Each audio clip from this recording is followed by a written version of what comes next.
Hello everyone, today we will start next topic steam power, भाप की शक्ति। जैसा कि इस टाइम पीरियड पे हम पढ़ते आ रहे हैं कि इंडस्ट्रियल रेवोल्यूशन जो औद्योगिक क्रांति हुई उसमें नए नए आविष्कार, नए नए इन्वेंशन इस टाइम पीरियड पे हो रहे थे। तो उसी में एक इन्वेंशन हुआ स्टीम पावर को लेकर, भाप की शक्ति को लेकर। ठीक है, जैसा हम पढ़ते हैं कि इस टाइम पीरियड में भाप से चलने वाले जो इंजन थे उनका आविष्कार किया गया। तो देखते हैं इसमें कि जैसे इस टाइम पीरियड में लोगों को पता चला कि जो स्टीम पावर है या जो भाप है वो एक हाई टेम्परेचर जनरेट कर सकती है, तो इसका यूज लार्ज स्केल पर इंडस्ट्री में किया जाने लगा। ठीक है, बड़े पैमाने पे इसका यूज किया जाने लगा इंडस्ट्री में। तो देखते हैं इसमें, water was hydric power had been the prime source of energy for centuries, कि जो द्रव चालित पानी है, द्रव चालित शक्ति का यूज इंडस्ट्रियों में किया जाता रहा है एक प्राइम सोर्स ऑफ एनर्जी के रूप में। ठीक है, जो ऊर्जा का प्रमुख स्रोत है उसके रूप में कई शताब्दियों तक पानी का यूज किया जाता रहा है। ठीक है, but it had been limited to certain areas, sessions and by the speed of flow of water. लेकिन उसका यूज किन चीज़ों के लिए एक सीमित रूप में किया जाता रहा है, कुछ एरियाज़ में। ठीक है, कुछ ही एरियाज़ में जहाँ पे वो मतलब कि अवेलेबल है उन जगहों पे। ठीक है, मौसम के अकॉर्डिंग या फिर जो पानी का बहाव है, पानी की जो स्पीड है उसके अकॉर्डिंग इसका यूज किया जाता रहा है। ऐसा नहीं है कि हर जगह पे ही इसका हाइड्रिक पावर के रूप में इसका यूज किया जाता हो, नहीं, कुछ ही एरिया में, कुछ ही मौसम में इसका यूज किया जाता रहा है। ठीक है, लेकिन जैसे ही लोगों को पता चला कि जो स्टीम है या भाप है उसका भी यूज किया जा सकता है, तो पानी के जो अदर रूप थे, हम कह सकते हैं कि बाकी चीज़ों में जैसे भाप का, ठीक है, इन चीज़ों का यूज भी इंडस्ट्री में किया जाने लगा। तो देखते हैं, steam power provided pressure at high temperature that enable the use of a broad range of machinery, कि जैसे ही लोगों को पता चला कि भाप की शक्ति में इतनी पावर है या भाप में इतनी पावर है, तो क्योंकि जो स्टीम पावर है, भाप है, वो क्या करती है, हाई टेम्परेचर जनरेट करती है। ठीक है, provide pressure at high temperature, एक दबाव के साथ, ठीक है, बहुत ज़्यादा दबाव के साथ वो हाई टेम्परेचर जो है उसको जनरेट करती है। तो इसका यूज किस चीज़ में किया जाने लगा, मशीनरी को लेकर। ठीक है, मशीनों को बनाने में लेकर, या फिर आप कह सकते हो जो इंडस्ट्री थी उसमें इसका यूज किया जाने लगा। ठीक है, नेक्स्ट है, steam power was first use in mining industry. जो स्टीम पावर है, भाप की शक्ति है, उसका सबसे पहले प्रयोग कहाँ पे किया जाने लगा, माइनिंग इंडस्ट्री, खनन जो उद्योग है, ठीक है, खनन उद्योग है, खनन उद्योग, उसमें इसका प्रयोग किया जाने लगा। जो खाने खुदाई की जाती हैं वहाँ पे इसका प्रयोग किया जाने लगा।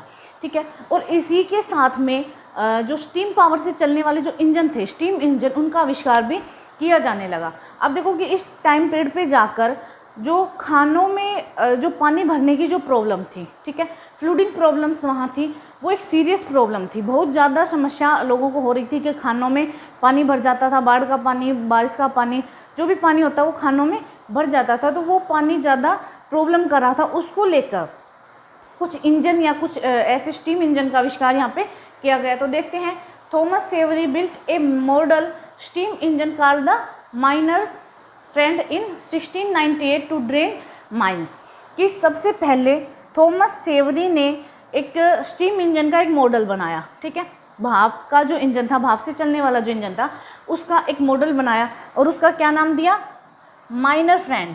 ठीक है, खनन मित्र या खनक मित्र उसको नाम दिया गया, कि वो जो खानों का एक मित्र है। और उसको कब बनाया, 1698 में, 1698 में उसको बनाया गया। किस काम के लिए, कि जो खानों में पानी भर जाता है उस पानी को निकालने के लिए। ठीक है, लेकिन इसका एक डिफेक्ट था, इसमें कमी थी कि ज़्यादा प्रेशर होने की वजह से जो इसका बॉयलर था वो फट जाता था। जो वाष्पित था इसको, यानी उस पानी को बाहर निकालने वाला जो मेन बॉयलर था, मेन पंप था, वो फट जाता था ज़्यादा प्रेशर होने की वजह से। तो यहाँ पे ये जो इंजन था वो फेल हो गया। ठीक है, इसके बाद नेक्स्ट जो स्टीम इंजन बनाया वो किसने, थॉमस न्यूकोमेन ने बनाया, थॉमस न्यूकोमेन। ठीक है, another steam engine was built by Thomas Newcomen in 1712। ठीक है, 1712 में थॉमस न्यूकोमेन ने एक और स्टीम इंजन बनाया, लेकिन उस इंजन में भी कुछ कमियां थी। इसके डिफेक्ट क्या थे, losing energy due to continuous cooling of the condensing cylinder. जो कंडेंसिंग सिलेंडर था, जो सघन बेलन जिसको कहा जाता है, सघन बेलन, ठीक है। उसके लगातार ठंडे होने से, सघन बेलन, उसके लगातार कंटिन्यू कूलिंग, उसके लगातार ठंडे होने से जो इस इंजन की एनर्जी थी वो ख़त्म हो जाती थी। ये इसमें एक मेन प्रॉब्लम आ रही थी, इसका एक कमी थी इसमें एक ऐसी कि ये इंजन भी पूरी तरीके से मतलब काम नहीं कर पाया, ठीक है। नेक्स्ट इसमें है इसके बाद में, जैसे सबसे पहले थॉमस सेवरी ने, अगर भाप ऐसा था कि जो भाप की स्टीम जो इंजन था, स्टीम इंजन का आविष्कार किसने किया या फिर स्टीम इंजन का जो मॉडल है फर्स्ट किसने बनाया, तो वो बनाया थॉमस सेवरी ने, ठीक है। नेक्स्ट कुछ टाइम तक, जैसे 1769 तक आप देखोगे जो स्टीम इंजन था उसका यूज़ कहाँ पे, सिर्फ माइनिंग में किया जाता, माइनिंग इंडस्ट्री थी वहाँ पे ही किया जाता था, थोड़े बहुत जैसे पानी निकालने के लिए, ठीक है। लेकिन उसके बाद में जब 1769 में जेम्स वॉट ने थोड़ा अपना आविष्कार किया, उसने अपना इन्वेंशन किया, तो उसके बाद में एक लार्ज पैमाने पर, एक लार्ज स्केल पर इसका यूज किया जाने लगा, ठीक है। Watt's invention converted the steam engine from being a mere pump, यानी कि सिंपल पंप, ठीक है, इनटू प्राइम मूवर, कि जो जेम्स वॉट ने इसमें जो थॉमस न्यूकोमेन ने स्टीम इंजन बनाया था 1712 में, 1712 में, उसी इंजन में इन्होंने सुधार किए थे जेम्स वॉट ने। तो इसने उस इंजन में जो एक सिंपल पंप वहाँ पे लगाया गया था, एक साधारण पंप वहाँ पे लगाया गया था, उसकी बजाय इन्होंने प्राइम मूवर का इस्तेमाल किया, ठीक है। एक प्रमुख चालक के रूप में एक अच्छे पंप का, अच्छी क्वालिटी का कह सकते हो, प्राइम मूवर का इसमें यूज किया, ठीक है। Capable for providing energy to power machines in factory, और उसके बाद में ये एक ऊर्जा का एक स्रोत के रूप में मशीन बनाने के लिए फैक्ट्रियों में यूज किया जाने लगा, ठीक है। यानी कि इतने सालों के बाद में जितने थोड़े थोड़े जो इनमें आविष्कार होते रहे हैं, कि कभी इसको थॉमस मोर ने बनाया, थॉमस सेवरी ने बनाया, उसके बाद थॉमस न्यूकोमेन ने बनाया, तो उसके बाद धीरे धीरे जो इस स्टीम इंजन में सुधार होते रहे, उसके बाद कहीं जाकर ये 1776 के बाद अच्छे से यूज किया जाने लगा, ठीक है। 1776 में जो जेम्स वॉट ने स्टीम इंजन बनाया था वो 1776 में जाकर अच्छे से काम करने लगा। नेक्स्ट है इसमें, backed by the wealthy manufacturer Matthew Boulton Watts create the Soho foundry in Birmingham in 1775, कि एक जो वेल्थी, एक धनी मतलब कि मैन्युफैक्चरर थे जो मशीनों का निर्माण करते थे, ठीक है, मैथ्यू बाल्टन, उनके सहयोग से, उनके समर्थन से वाट ने एक सोहो फाउंड्री बनाई, ठीक है। सोहो फाउंड्री के नाम से बर्मिंघम में एक फाउंड्री बनाई, कब 1775 में, 1775 में इन्होंने ये सोहो फाउंड्री बनाई।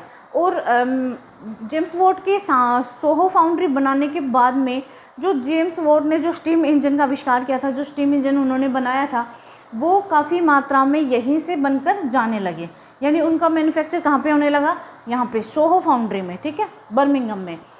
नेक्स्ट है इसमें कि अब जैसे धीरे धीरे जो स्टीम इंजन था उसने रिप्लेस किया, कि इसको हाइड्रोलिक जो पावर थी, जो द्रव चालित शक्ति थी, जो पानी की शक्ति से जो एनर्जी उत्पन्न की जा रही थी, उसको रिप्लेस कर दिया, यानी उसके स्थान पर अब स्टीम पावर ज़्यादा पावरफुल हो गया था, ज़्यादा मजबूती से वो इंडस्ट्री में काम करने लगा, ठीक है। तो ये हो गए आपके जेम्स वाट का जो इन्वेंशन उन्होंने किया उसके बारे में। अब थोड़ा सा जेम्स वाट के बारे में देखते हैं कि उन्होंने और क्या क्या किया है, ठीक है। He invented a chemical process for copying documents, इन्होंने स्टीम इंजन को बनाने के साथ साथ में एक केमिकल प्रोसेस, एक आप कह सकते हो रासायनिक प्रक्रिया का निर्माण किया, जिससे जो डॉक्यूमेंट्स हैं उनको कॉपी किया जा सकता है, जो दस्तावेज हैं उनकी नकल की जा सकती है, उनको कॉपी किया जा सकता है, ठीक है। तो ये एक अलग से इनका इन्वेंशन आता है, ठीक है। नेक्स्ट है कि जेम्स वॉट का जो एक मेजरमेंट यूनिट थी वो क्या थी, हॉर्स पावर, ठीक है, अश्व शक्ति भी इसको कहते हैं, हॉर्स पावर, अश्व शक्ति, ठीक है, यानी कि घोड़े की पावर, घोड़े की शक्ति। तो इसके पीछे एक रीज़न है कि ये अश्व शक्ति में जो इनकी मापने की इकाई थी, माप की इकाई थी, वो अश्व शक्ति ही क्यों थी, क्योंकि हम देखते हैं कि इस टाइम पीरियड में पहले क्या था, जो मेटल होती थी, धातुएं, उनको ग्रेड करने के लिए घोड़ों का यूज़ किया जाता, हॉर्स का यूज़ किया जाता था, क्योंकि जब उनको जो धातुएं होती थी उनको पीसा जाता था, तो जो व्हील, जो चक्कर उन पे चलाए जाते थे, उनको खींचने का काम कौन करते थे, हॉर्स करते थे, ठीक है, घोड़े करते थे। तो वो किस शक्ति से, किस पावर से उनको घुमा पा रहे हैं, कितना काम वो कर पा रहे हैं। तो वो एक इकाई थी, एक यूनिट थी नापने की, किसको, पावर को नापने की, कि कितनी शक्ति से वो घोड़े काम कर पा रहे हैं। तो वो जिस शक्ति से काम कर पाते वो एक उनकी मतलब कि पैमाना था नापने का। तो इसीलिए जो बाद में जो स्टीम पावर के जो इंजन आए, स्टीम के जो इंजन आए, उनकी शक्ति को भी, उनकी पावर को भी किससे नापा गया, हॉर्स पावर से। ठीक है, उनको कंपेयर करके देखा गया कि कौन ज़्यादा काम कर रहे हैं। और जो पहले जैसे कि मेटल ग्रेड करने का काम जो घोड़ों से किया जा रहा था, स्टीम इंजन आने के बाद में वो उनको उन चीज़ों को भी रिप्लेस कर दिया। अब घोड़ों का यूज़ नहीं किया जाता था, कहाँ पे, स्टीम इंजन का ही यूज किया जाता था। ठीक है, नेक्स्ट इसमें horse power remains as a universally used index of mechanical energy. और इससे पहले हॉर्स पावर को ही, अश्व शक्ति को ही एक जो यांत्रिक ऊर्जा है, मैकेनिकल एनर्जी है, उसके इंडेक्स के रूप में देखा जाता था, उसका जो सूचक है उसके रूप में देखा जाता विश्व भर में। ठीक है, घोड़े की शक्ति को ही, जो हॉर्स पावर थी उसी को ही। अच्छा, यहाँ पे जो आप देखोगे हॉर्स पावर है, इसमें कौन सा फॉर्मूला काम करता था, तो इसमें ये फॉर्मूला काम करता था कि 1 हॉर्स, एक घोड़ा, 1 मिनट में 1 मिनट में 1 फुट यानी कि 0.3 मीटर, 1 फुट तक कितना वजन उठा सकता है, 33। तो इसमें है कि 33,000 पाउंड तक का वजन उठा सकता है। इसमें लगभग 14.965 kg, आप लगभग हम 15 kg का बोल सकते हैं इसको। तो इतना वेट उठा सकता था 1 मिनट में 1 फुट तक। ठीक है, तो ये फॉर्मूला यहाँ पे काम करता था। और इसी से ही क्या है कि जो पावर की यूनिट थी, माप की जो इकाई थी, उसको मापा जाता था घोड़े की शक्ति से। तो ये हो गया आपका स्टीम पावर। इसके बाद जैसे 1800 के बाद में जैसे जैसे नई नई टेक्नोलॉजी आ रही थी, तो जो स्टीम इंजन की जो टेक्नोलॉजी थी उसका भी डेवलपमेंट होने लगा। अलग अलग प्रकार के जो स्टीम इंजन थे वो बनाए जाने लगे। ठीक है, तो ये हो गया स्टीम इंजन। नेक्स्ट है इसमें कनाल्स एंड रेलवेज, नहरें और रेलवे। जो इस टाइम पीरियड में नहरों और रेलवे का जो आविष्कार हुआ उसके बारे में हम इसमें देखेंगे कि शुरुआत में नहरों को क्यों बनाया गया, इनका क्या काम था। तो जो नहरों को बनाया गया, वो जो कोयला है, कोयले को माइंस से निकालकर, मतलब कि जो खानों से निकालकर उसको शहरों तक, टाउन्स तक पहुंचाने के लिए नहरों को बनाया गया। ठीक है, क्योंकि जो कोयला था उसको बाई रोड नहीं ले जाया जा सकता था, बाई रोड ले जाने में वो काफ़ी महंगा पड़ता था। दूसरा क्या है कि उसमें टाइम भी ज़्यादा लगता था, और ऊपर से जो कोयला डाला जाता वो ज़्यादा वजन की वजह से कोयला टूट जाता था। ठीक है, तो उनको नहरों के द्वारा ले जाया जाता, जो कनाल्स बनाई जाती थी वहाँ से ले जाना रिलायबल और इनएक्सपेंसिव था। ठीक है, सस्ता और कम खर्च वाला होता था। दूसरा इसमें है कि जो नहरें हैं वो ज़्यादातर जो नहरें हैं उनको कहाँ से बनाया गया था, जो माइंस इंडस्ट्री थी, जो आप देखोगे जहाँ पे कोयला निकाला जा रहा है उनके आसपास से ही अधिकतर नहरें जा रही थी। क्यों? क्योंकि वहाँ पे आप देखोगे कि जो इंजन बनाए गए थे, स्टीम इंजन, उनकी भी ज़रूरत होती थी। तो इस तरीके से मतलब कि सब चीज़ों को एक दूसरे से मैच करके बनाया गया था। तो देखेंगे इसमें हम the making of the first English canal, the Worsley canal by James Bradley, की जो पहली इंग्लिश कनाल थी, जो अंग्रेजी कनाल थी, उसको कब बनाया गया, किसने बनाया, जेम्स ब्रेडले ने बनाया। और वो कौन सी कनाल थी, वर्सले कनाल थी। ठीक है, जिसको वर्सले नहर कहा गया है, उसको बनाया किसने, जेम्स ब्रेडले ने। इस नहर को बनाने का जो आप कह सकते हो एक प्रयोजन था, एक मकसद था, वो क्या था कि जो कोयला था उसको शहरों तक पहुंचाना, माइंस से कोयले को निकालकर और शहरों तक उसको पहुंचाने के लिए ही इसको बनाया गया था। तो इस कनाल के बनने के बाद में, after the kanal was complete, जब ये नहर बनकर पूरी तरह से तैयार हो गई थी, तो the price of coal fell by half, जो कोयले के जो प्राइस थे, जो उसके कोयले की कीमत थी, वो गिर कर कितनी हो गई, अब आधी रह गई थी। क्यों आधी रह गई थी? तो कि नहरों के जरिए उसको आसानी से सस्ते तरीके से ले जाया जाएगा। बाई रोड उस पर बहुत ज़्यादा टैक्स लग जाएंगे, और वैसे भी उसकी जैसे ज़्यादा टाइम में कोई चीज़ पहुंचती है तो उसकी कीमत भी बढ़ जाती है। तो ये कनाल बनने के बाद में, ये नहर बनने के बाद में कोयले की जो कीमत है वो आधी रह गई थी। ठीक है, नेक्स्ट इसमें the confluence of canals created marketing centre in new towns, कि नहरों का जो संगम था, जब नहरें बनाई गई तो उनके आपस में जुड़ने से नए शहरों का विकास हुआ, नए बाज़ारों का विकास हुआ। ठीक है, एक जो नए शहर थे वो बाज़ार के रूप में विकसित हो गए, वहाँ पे बाज़ार केंद्र बन गए। ठीक है, मार्केटिंग सेंटर बन गए। क्यों? क्योंकि जब कई नहरें आपस में जुड़ेंगी, वहाँ उनका संगम हो गया, तो हर तरफ से वहाँ पे व्यापार किया जा सकता है, हर चीज़ें वहाँ पे उपलब्ध हो सकती हैं। तो इस तरीके से नए नए शहर हैं वो डेवलप होने लगे। इसी में एक एग्जांपल हम देखेंगे बर्मिंघम का। बर्मिंघम इस टाइम पीरियड पे काफ़ी एक डेवलप्ड शहर बन गया था। क्यों? क्योंकि काफ़ी जो कनाल्स थी वहाँ पे आके मिलती थी, जैसे हम्बर हो गई, ठीक है, मर्सी हो गई, तो इस तरीके से काफ़ी नहरें वहाँ पे मिलती। नेक्स्ट इसमें from 1760 to 1790 25 new canals building project were began, कि 1760 से और 1790 तक का जो टाइम पीरियड था, इसमें लगभग 25 नई नहरों का निर्माण किया गया। ठीक है, 25 इस टाइम पीरियड में, 60 से और 90 तक, यानी 30 सालों में ही 25 नहरों का निर्माण किया गया। ठीक है, नेक्स्ट है the period now as the canal mania from 1788 to 1796, कि इस टाइम पीरियड में 1788 से 1796 तक का जो टाइम पीरियड था, इस टाइम पीरियड को कनाल मेनिया या नहरों उन्माद के नाम से भी जाना जाता है। ठीक है, नहरों उन्माद यानी इस टाइम पीरियड में बहुत अधिक नहरों को बनाया गया। ठीक है, कनाल मेनिया इसको कहा गया है।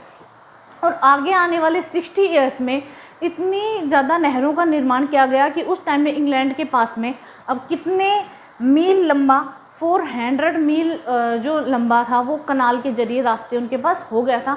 इतनी सारी कनाल्स बन गई थी कि 4000 मील लंबा जो कनाल आप कह सकते हो कि नहरों के जरिए मार्ग इंग्लैंड के पास में अवेलेबल हो गया था इस टाइम पीरियड में। ठीक है, ये तो हो गया आपके कनाल्स के बारे में कि कनाल्स क्यों बनाई गई, कौन सी कनाल सबसे पहले बनी, उनका क्या प्रयोजन था, क्यों बनाया गया। ठीक है, इसके बारे में। नेक्स्ट है रेलवे, कि जो रेलें हैं, रेल्स क्यों बनाई गई। ठीक है, तो फर्स्ट है इसमें the first steam locomotive Stephenson's Rocket, कि पहला जो भाप से चलने वाला रेलवे इंजन था, लोकोमोटिव रेलवे इंजन था जो वो किसने बनाया, स्टीफनसन्स ने जो बनाया था रॉकेट, ये इंजन का नाम है। ठीक है, रॉकेट इंजन का नाम है। और ये कब बनाया गया, 1814 में। ठीक है, 1814 में इस इंजन को बनाया गया था स्टीफनसन ने, और ये पहला स्टीम लोकोमोटिव इंजन था। ठीक है, नेक्स्ट है इसमें कि इस टाइम पीरियड में कुछ ऐसे सुधार हुए या कुछ ऐसी नई टेक्नोलॉजी आई थी जिसके बाद अब जो पहले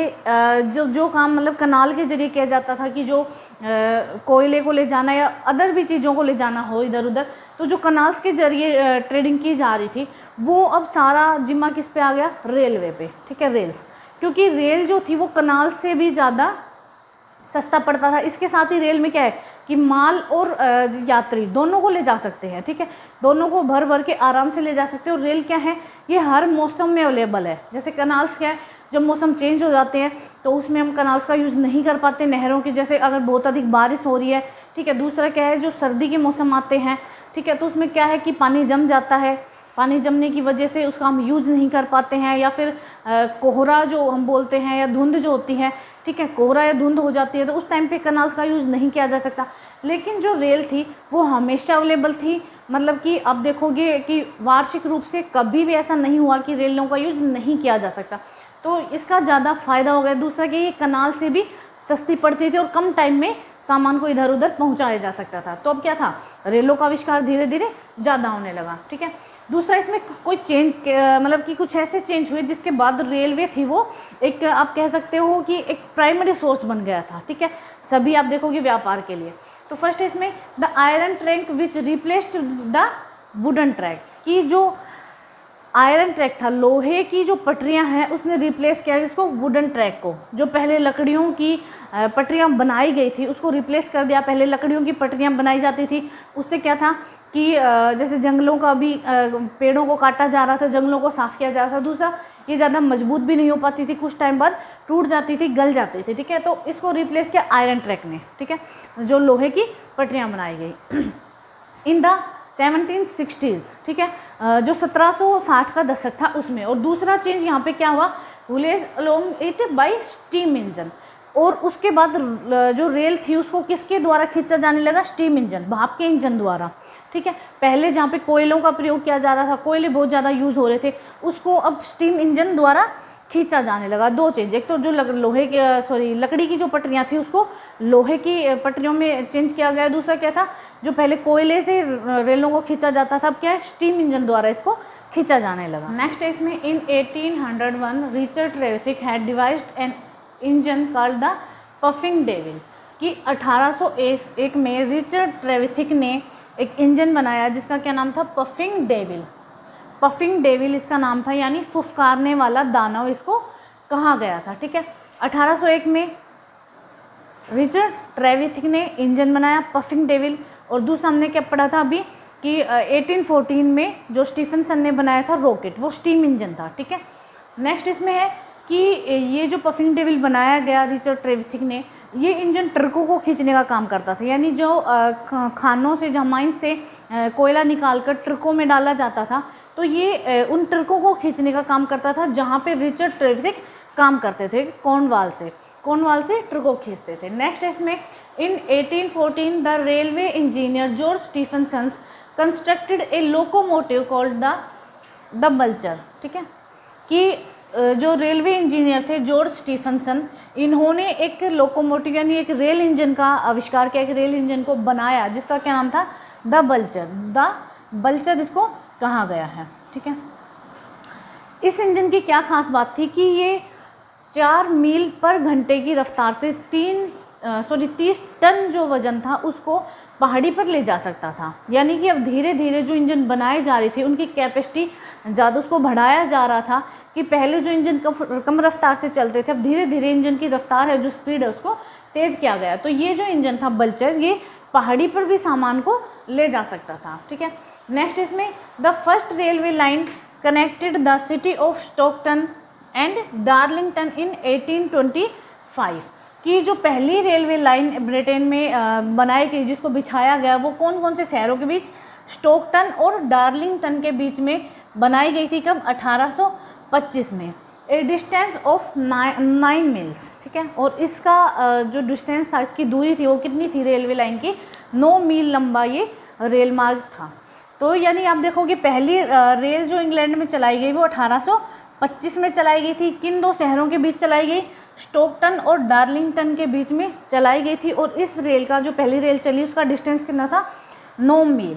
और इस रेल लाइन पे, यानी ये जो पहली रेल चली थी इस रेल लाइन पे, उसकी स्पीड कितनी थी, 24 किलोमीटर पर हावर की स्पीड से ये चली थी। और स्टॉकटन से डार्लिंगटन का डिस्टेंस इसने 2 घंटे में कवर किया था। ठीक है, तो फर्स्ट रेलवे स्टॉकटन से डार्लिंगटन तक की बनाई है। नेक्स्ट इसमें, the next railway line connected Liverpool and Manchester. और दूसरी जो ब्रिटेन में या इंग्लैंड में जो लाइन बनाई गई रेलवे लाइन, वो लिवरपूल से मैनचेस्टर तक बनाई गई थी 1830 में, 1830 में। ठीक है, और आगे आने वाले यानी कि 20 सालों में ही जो इंजन की स्पीड थी वो इतनी ज़्यादा हो गई थी कि जहां 1825 में 24 किलोमीटर पर घंटा की स्पीड से चल रही है, वहीं अब देखोगे 15 से 20 सालों बाद में वो 30 से 50 किलोमीटर पर घंटा की स्पीड से चलने लगी थी रेलवे। ठीक है, नेक्स्ट इसमें 6000 miles of railway was open in Britain between 1830 to 1850, कि 1830 से और 1850 के बीच तक आते आते ब्रिटेन के पास में 6000 मील लंबा रेल मार्ग हो गया था। ठीक है, यानी कि अभी जो 1825 में स्टार्ट हुआ था वो 1850 तक, यानी 25 सालों में ही 6000 मील लंबा रेलवे मार्ग ब्रिटेन के पास अवेलेबल था इस टाइम पीरियड में।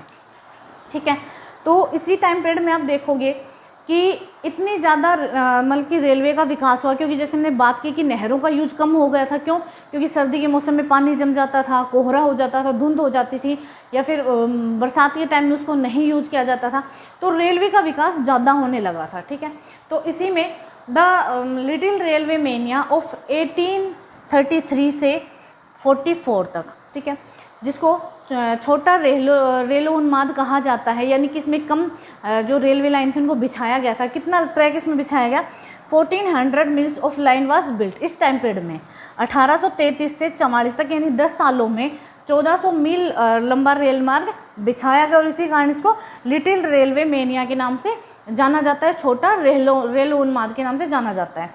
And during the bigger railway mania of 1844 से 47, ठीक है, 1844 से 47 तक का जो टाइम पीरियड था उसको बिगर रेलवे मेनिया कहा गया, यानी उसको बड़ा रेल उन्माद कहा गया है। इस टाइम पे ज़्यादा रेल लाइन बिछाई गई। कितनी आप देखोगे इसमें 9500, ठीक है, 9500 मील्स लंबा रेल मार्ग इसमें बनाया गया इस टाइम पीरियड पे।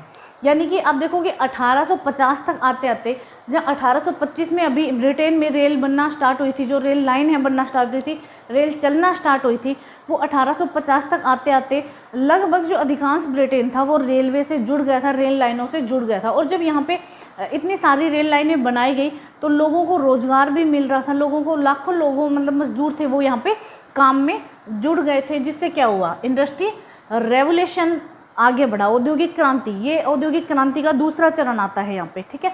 फर्स्ट हमने स्टार्टिंग में जो पढ़ा था, ये दूसरा चरण रेलों के आविष्कार के साथ, रेलों के चलने के साथ ही औद्योगिक क्रांति का दूसरा फेज़ जो है, सेकंड फेज़, वो स्टार्ट हो जाता है, ठीक है। एक हमने बात की कि इंग्लैंड में जो रेलवे थी वो 1825 में चली थी। तो अगर यहीं पे हम बात करते हैं थोड़ी इंडिया की, तो इंडिया में रेलें कब चली थी, ठीक है। तो इंडिया में फर्स्ट रेल हमारी चली थी 16 अप्रैल 1853 से चली, ठीक है। 16 अप्रैल 1853 को फर्स्ट रेल चली थी हमारी मुंबई से ठाणे के बीच, दो शहरों के बीच, मुंबई से ठाणे के बीच चली थी। और मुंबई में कौन से स्टेशन से चली थी, छत्रपति शिवाजी टर्मिनल से चली थी, जिसको बोरीबंदर के नाम से जान, जो बोरीबंदर में है, छत्रपति शिवाजी टर्मिनल से, ठीक है। और इसका मुंबई से ठाणे के बीच में डिस्टेंस कितना था, 34 किलोमीटर, ठीक है। 34 किलोमीटर का सफ़र पहली ट्रेन ने किया था जो इंडिया में चली थी। दूसरे इसमें कि जो पहली ट्रेन चली थी उसमें कितने डिब्बे थे, तो उसमें 20 डिब्बे थे, ठीक है। 20 डिब्बों की रेल चलाई गई थी भारत में। दूसरा एक क्वेश्चन इसमें आ जाता है अलग से कि जो पहली रेल भारत में चली थी उसको कितने इंजन ने उसको खींचा, या कौन कौन से इंजन उसमें लगाए गए। तो पहली रेल जो 16 अप्रैल 1853 को इंडिया में चली, उसको खींचने के लिए 3 इंजन का यूज किया गया था, और तीनों इंजन को ब्रिटेन से मंगाया गया था। कौन कौन से इंजन थे, जिनमें इंजन के नाम थे सुल्तान, सिंधु और साहिब, ठीक है। 3 इंजनों को खींचा गया था इस ट्रेन को, ठीक है। तो ये हो गया आपका कनाल्स और रेलवे। आज के लिए इतना ही, ठीक है।